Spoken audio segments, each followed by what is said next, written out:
Guys, Daddy, and today we're looking at 1 Corinthians 13, where the passage talks about love keeps no record of wrongs. Now, in the original Greek that the New Testament was written in, the word that talks about keeping an account is that it's like somebody that's keeping a very fine calculation. You can imagine somebody sitting behind a desk with a piece of paper in front of them and utilizing a pen, writing down, well, this person did this wrong, and this wrong, and this wrong, and look at all the wrongs they've done. So if you're loving, that's not going to be your general attitude, but in reality, what happens with most people is they get upset with someone, and then when they get upset with someone, then they think about all that person's past offenses against them.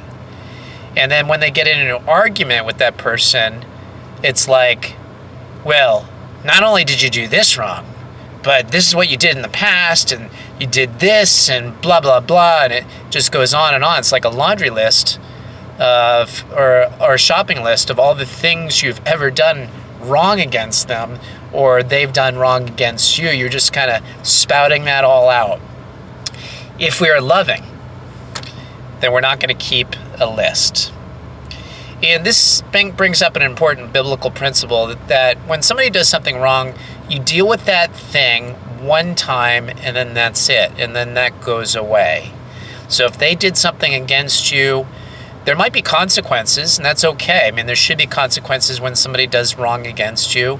But you just deal with it. It's gone. It goes away. You're not keeping an account, because once you've dealt with that one thing, it's never held against them again.